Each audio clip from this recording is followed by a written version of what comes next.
Big homie wanted to look like a gay painter. From straight-up roasting Jay-Z for allegedly switching his whole aesthetic to mirror a famous gay painter, to dragging him online by saying his entire rise really traces back to putting a ring on Beyoncé.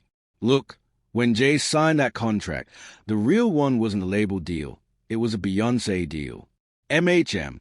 The moment he signed that marriage paperwork, the awards started showing up. Grammys, trophies, legacy stamps. They just kept sliding in. 50 been pressing Hall's buttons for decades, but now Jay finally claps back, breaking his silence in a clip that's setting the whole timeline on fire. Yeah, let's talk about it. Now let's get into the Super Bowl situation that almost never happened. Check this out, because something low-key been simmering in the hip-hop streets for a minute now. Something a lot of people been sleeping on and don't fully understand. And it involves two of the most powerful figures in music going head-to-head in a beef that goes way beyond rap bars. This ain't about charts or radio spins. This goes straight into boardrooms, corporate politics, and power plays that decide who gets fed, who gets opportunities, and who gets left outside the gate staring in. And what really got folks whispering at the cookout is this ain't some ancient late 90s beef that should have stayed buried with throwback jerseys and baggy fits. Nah, this is recent. This is fresh. According to 50 Cent, this is something Jay-Z allegedly played out behind closed doors to block him from one of the biggest stages in the entire country. We're talking about the Super Bowl. Yeah, that Super Bowl. Remember February 13th, 2022, Super Bowl 56 at Sophie Stadium in Inglewood, California. The culture was buzzing because they said hip-hop was finally getting its real shine at halftime. Dre, Snoop, Mary J. Kendrick, all on one stage. History in the making. Then out of nowhere, like a time capsule cracking open from the early 2000s, 50 Cent drops down upside down, hits the iconic NDA club pose, and instantly breaks the internet with memes and nostalgia. But according to Fifth, that moment almost got completely cut. Scrapped. Deleted. And the reason, he says, had one name written all over it, Jay-Z. Now this is where the power dynamics really start looking crazy. Since 2019, Jay-Z's company Roc Nation has been partnered with the NFL, running the entire Super Bowl halftime show operation. He told Dr. Dre, just for people who's not up on this, or Eminem, that he didn't want you to perform part of that Super Bowl they had a couple years ago. That means major influence over who gets selected, how it's produced, and what the creative vision looks like. Translation? They got serious pull. The kind of pull that can make or break a career-defining moment on the most watched stage in American television. No exaggeration. And according to 50 Cent, Jay tried to use that exact power to keep him out the building. Back in December 2024, 50 slid through Cameron's show Come Talk to flee and finally let it all fly. No filter, no tiptoeing. He broke it down plain, said Jay went straight to Dre and M and made it clear he didn't want 50 anywhere near that halftime stage. But this is where it gets real interesting, and honestly real telling, when it comes to that day one loyalty between 50 and Eminem. That's not industry friendship. That's ride or die, foxhole type loyalty. When Cam pressed him on it, the convo shifted to motive. Was it threat? Was it insecurity? 50 didn't even frame it like that. He said hip-hop is competitive by nature, always has been. Bars, charts, ego, that's normal. But once it crosses over from music into blocking people in business, that's when it stops making sense. That's when it ain't about skill no more. It's about control. For me, I mean, Jay, you know, you gotta remember, he didn't want 50 at the Super Bowl. That was crazy. Come on. Wait, Jay didn't want 50 at the Super You didn't Bowl? know that? Yeah, he didn't Well, want. I remember Eminem pushed for it. That was some hated. Yeah, I remember pushed Eminem it, was like, I'm not going to do it unless 50 does it. And that's the part people keep glossing over. 50 ain't talking creative differences or scheduling conflicts. Nah, he's straight up accusing Jay-Z of using his corporate leverage to intentionally shut another artist out. Sit with that for a second. Let it marinate. Because now this ain't just two rappers who don't like each other. This is about power, gatekeeping, and what happens when old street beef gets repackaged and deployed inside corporate boardrooms. But hold up, because the story don't stop there. 50 also revealed that Eminem allegedly stepped in and drew a hard line with the NFL. Straight ultimatum vibes. He wasn't performing unless 50 was included. Period. No Fifth, no Slim Shady. And that's exactly why 50 ended up on that stage. Tony Yayo later backed this whole story up when he sat down with DJ Vlad, confirming that what 50 said wasn't cap. It was loyalty in real time. Think about what that really means for a second. Fam, one of the most hyped halftime shows in Super Bowl history, almost lost Eminem, one of its biggest attractions, a certified icon, all because Jay-Z allegedly didn't want 50 anywhere near that stage. That's not petty rap beef anymore. That's high-level corporate chess. The kind of move that could have cost networks millions and had the NFL looking crazy on the biggest night in American television. And that's why this story hit different. Now 50 has been open about trying to understand why Jay would even go that far. In that Hollywood Reporter interview from July 2024, he laid it out crystal clear. He said they were actively trying to leave him out. Not passively, actively fighting to keep him off. And according to Fifth, that demand should be written in NFL paperwork by now. Eminem is not performing without 50 Cent. That wasn't a suggestion. That was a condition. Then fast forward to October 2024, when 50 pulled up to the Breakfast Club and doubled all the way down. He said Jay-Z blocked him and that at first, they tried to make it look like it was just an NFL decision to dodge the smoke. But 50 wasn't buying it. He said people behind the scenes told him exactly where that resistance was really coming from. The curtain got pulled back, and the playbook was exposed. So the real question becomes, what would make one of hip-hop's most powerful bosses allegedly try to sabotage another artist's Super Bowl moment? According to 50, it all comes back to competition that stretched way beyond music. When it stops being about songs and starts being about blocking business opportunities, that's when it gets weird, especially when you're not even competing for the same chart positions anymore. 50 pointed out something that made a lot of folks pause. Jay didn't have a new song fighting for top 5. There was no direct musical overlap. And yet, the competition energy was still there. So what are we really competing for? In 50's mind, the answer is obvious. His massive success in television, especially the Power Universe on Stars, turned him into a full-blown media executive, not just a rapper, a direct rival in the entertainment business lane. This ain't about hot verses or first-week sales anymore. This is about empires, about market share, about who controls hip-hop's business future and who gets to shape the narrative.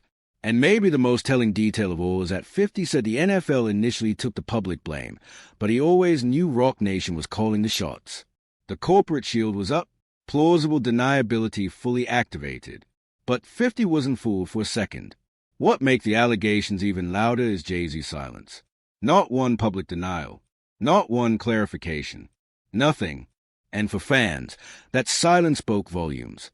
Some see it as Jay being above the drama. Others see it as a quiet admission that 50's claims might be hitting closer to home than anyone wants to admit. Either way, the conversation exploded across social media and hip-hop circles. By September 2024, Cameron and Maze were already speculating that Jay-Z blocked Lil Wayne from performing at the 2025 Super Bowl due to old tension, drawing clear parallels to what allegedly happened with 50. And that's when people started seeing a pattern. The idea that Jay might be using corporate power to settle old scores started sticking in the public consciousness. Of course, reaction stayed divided.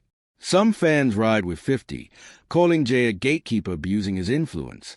Others defend Jay, pointing to 50's long history of instigating beef and saying this is just another chapter in his trolling saga. The truth probably lives somewhere in the messy middle. But one thing is undeniable. No official statements from the NFL, Rock Nation, or Jay-Z have ever confirmed or denied these claims. And that silence keeps letting 50's narrative run the room. But to really understand why this conflict cut so deep, why Jay-Z would allegedly go to such lengths to keep 50 off that stage, you got to rewind all the way back to the beginning. Every legendary hip-hop rivalry has an origin story, and this one started before vitamin water deals, before TV empires, before global brands. Back when Curtis Jackson was just a hungry rapper from Queens with a stall deal and dozens of songs nobody wanted. In 1999, with nothing to lose, 50 made a move that would define his entire career. He decided to rob everybody, metaphorically. Inspired by Biggie's Just Playing Dreams, he flipped the concept into How to Rob, fantasizing about sticking up nearly every major artist in the industry. And yes, Jay-Z was on that list. The bars were bold, disrespectful, and impossible to ignore. The song spread like wildfire through white-label vinyls and mixtapes, getting heavy rotation from DJs like Funkmaster Flex at Hot 97.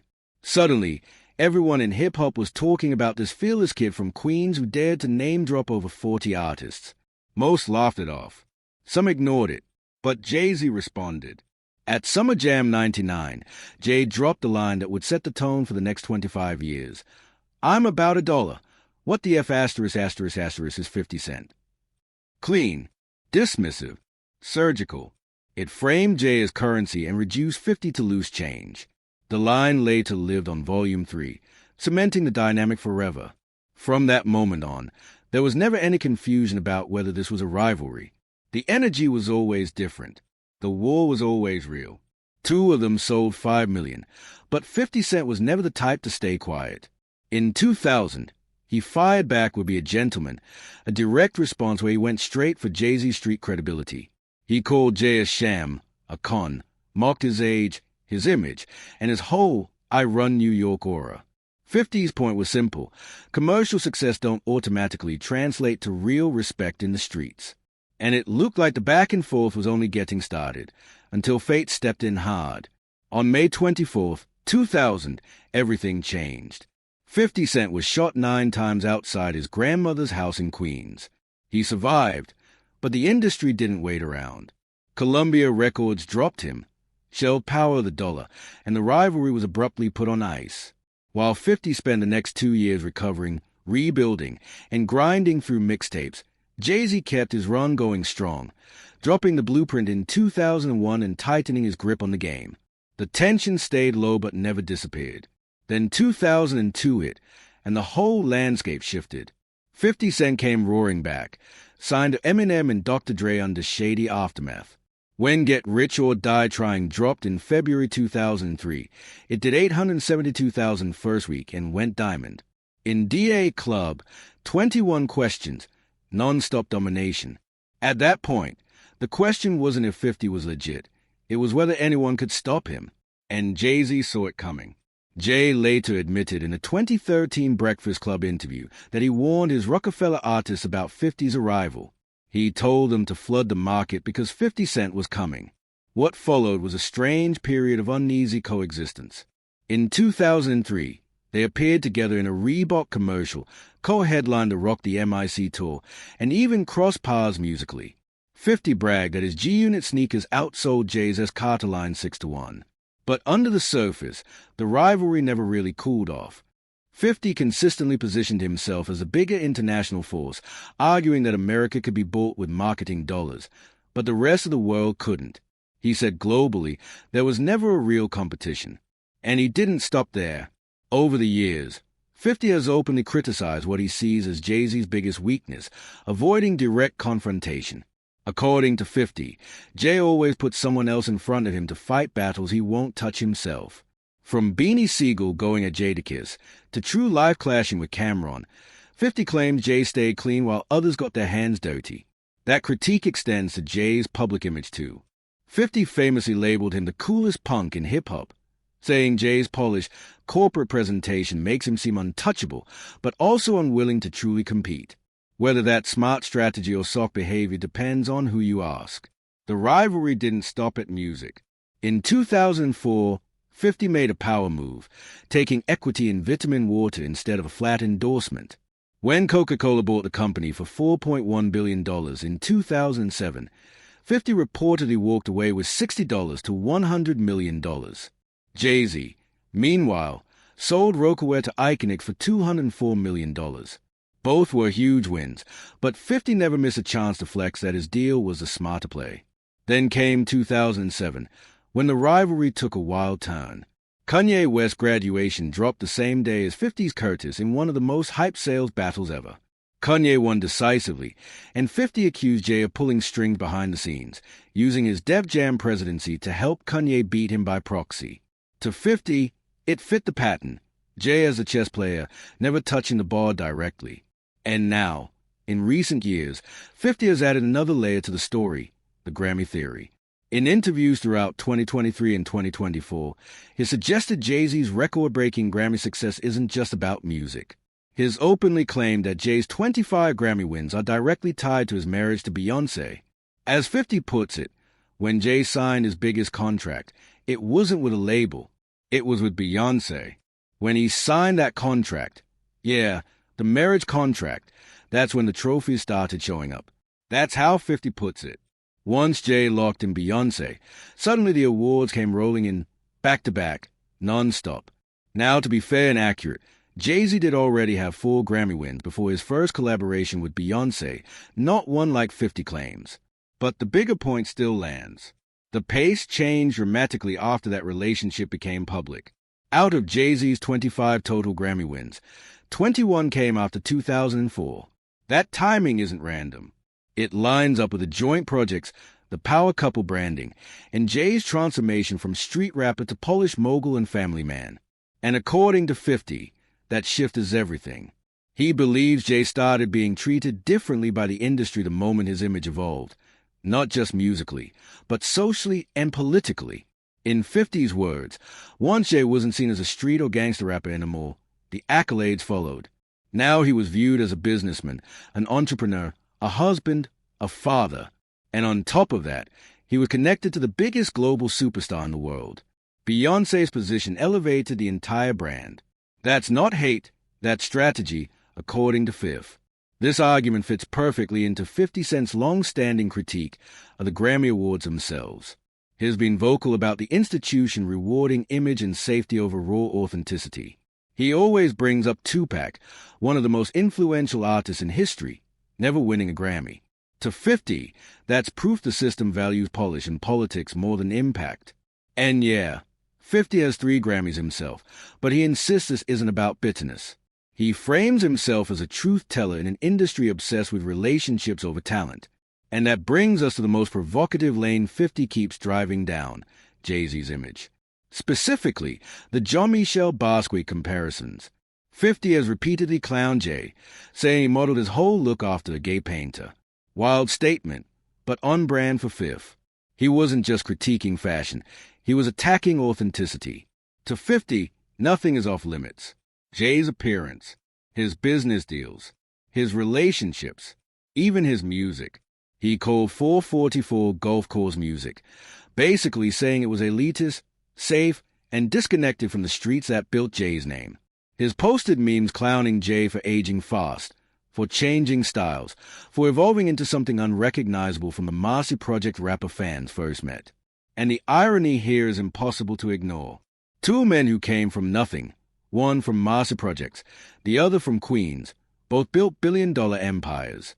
By all logic, they should respect each other's grind. Instead, they've been locked in a 25-year Cold War that evolved from diss tracks to boardrooms to social media shots. What's interesting is 50's consistency. He's said multiple times he doesn't hate Jay on a personal level. When they see each other, it's cordial. But he fundamentally disagrees with Jay's methods. The use of corporate power to settle personal issues, hiding behind structures, avoiding direct confrontation while still pulling strings behind the scenes. That's where the contrast becomes clear. 50 likes it loud. He likes it uncomfortable. He wants everything out in the open. If you step to him, you deal with him directly. Jay, in 50's eyes, is the opposite. Calculated where 50 is confrontational, private where 50 is public, diplomatic where 50 is aggressive. And that difference in philosophy is why this rivalry never died. One thing is absolutely clear. This rivalry isn't ending anytime soon. As long as 50 Cent has access to Instagram and Jay-Z continues running a corporate empire, the shots will keep flying. Some will be slick and subtle, others loud and explosive, but all of them will keep hip-hop's longest-running Cold War alive. This tension doesn't fade, it evolves. And every new chapter just adds more fuel to a fire that's been burning for decades. What makes this moment so fascinating is how all these storylines collide at once. You've got the Super Bowl allegations raising real questions about entertainment gatekeeping. You've got the Grammy theory challenging the legitimacy of music's highest honors. You've got claims that Jay is reshaping his image into something unrecognizable. And at the center of it all, 2 men who built everything from nothing, now divided less by money and more by philosophy. 50 Cent moves through the world with his chest out. He embraces chaos. He posed through controversy that would send most celebrities straight into PR lockdown. He doesn't retreat, doesn't soften it, doesn't hide. Jay-Z, on the other hand, operates in near silence. Lawyers, contracts, and corporate structures handle the work. Accusations rarely get responses. Power is exercised quietly, efficiently, and from a distance.